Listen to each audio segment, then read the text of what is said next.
want to be very independent of anything that has a vestige of colonialism, especially where the same old story goes. One person decides and that's it. And we believe that we are better off being our own than joining institutions that do not want to listen to you. They tell you do what we want and not what you want to do. So after 48 years of independence, we have enough of Britain. We have enough of colonialism. It's not taking us anywhere but backwards. And we want to be free to be able to be ourselves. Because remember that this year's independence celebration theme is live according to your religion and your culture. And so Commonwealth is not a religion, it's not a culture. We want to make sure that we remain Gambian and true and independent of all institutions that have anything to do with colonialism. So this is the reason we decided to quit. And people are saying that, I'm even surprised that people think that you should have a problem with somebody before you leave the person. Exactly. I don't think so. I don't have to have if I have a problem with somebody, I solve the problem with you. But what I'm saying is the Commonwealth is a neo-colonialist institution, and we are not going to subscribe to that anymore. It's not only the Commonwealth, but any institution or organization that has that legacy or that is representation of the colonial era, we're not going to be part of it, because colonialism brought us nothing but poverty and backwardness and exploitation and slavery. In fact, also, we cannot today continue to be associated with a country that was responsible for slavery in the first place. And nobody, the Jews have been compensated. Other people are being compensated. We do not even have an apology from the Great Britain, which orchestrated slavery in the first place, and then colonialism. Colonialism and slavery came together. We were not human beings. The idea of human rights, good governance, freedom and elections never applied to the colonial subjects. I used to tease him and say he's the youngest man, the Minister of Information. And I used to ask him, when was the first and last time you participated in election during colonial era? To the extent that Gambians were never trained to be scientists or doctors. And I believe that there has not been any country in Africa where during the colonial era they trained indigenous people to become either doctors or scientists. Why do you reckon there's this backlash then against such, if you explain it in such a way that you have explained it? Do you think it's a way of still trying to hold back the advancement of Africa? And in your view, do you think your decision to do that today is something that should be taken up by other African governments in the Commonwealth? Well, you're a journalist. You've traveled the world. Now, can you tell me one African country that is well developed today, that can be compared to Dubai or any Middle Eastern country, thanks to the West, or thanks to a former colonial master? And what I'm saying is, if you follow, you can never lead. We Africans have been following, and that's why we are always backwards. It is high time that we stop following and be on our own. That's my message to Africa. Now, Africa is the richest continent in terms of mineral resources.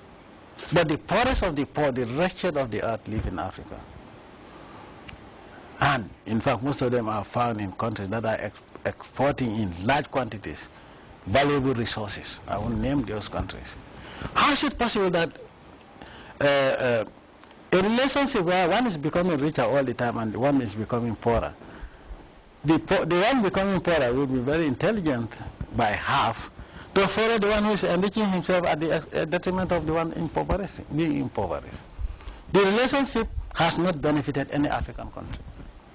Any relationship with, not only the West, but most of the outside forces from Europe is a relationship that only benefited the Europeans and not Africans.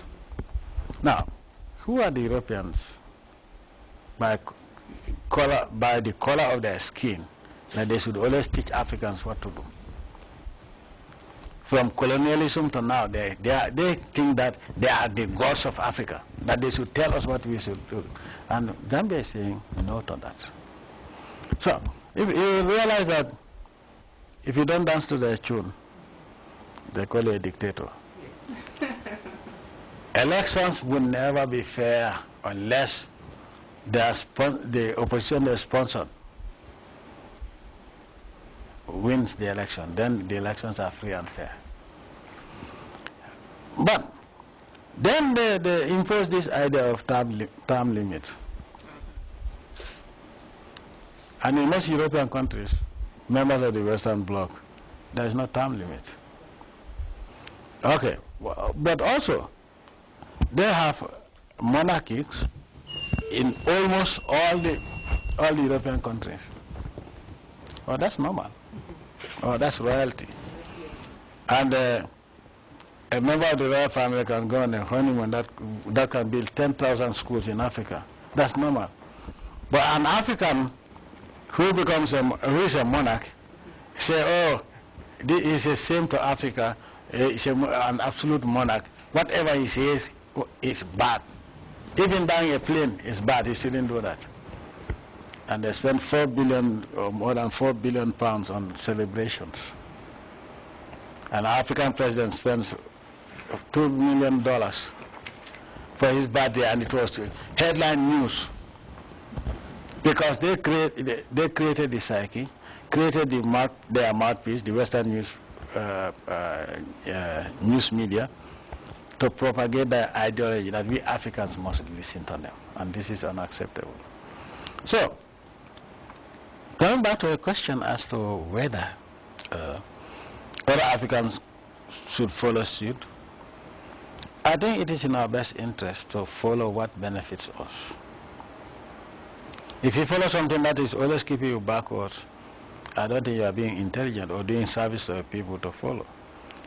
Colonialism or neocolonialism in any form should be kicked out of Africa.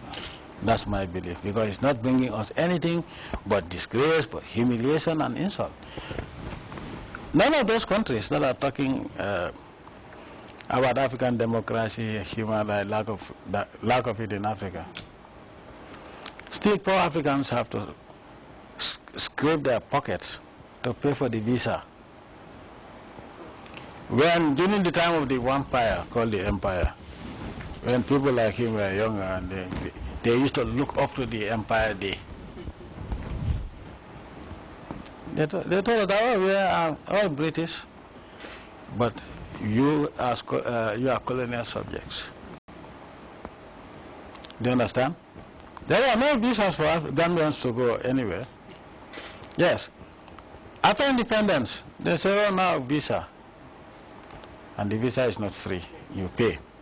Now, who was giving them visas when they were coming to Africa and they were hungry? So if you have a relationship where you are all the time feeding me, and you say, hey, you're my best friend.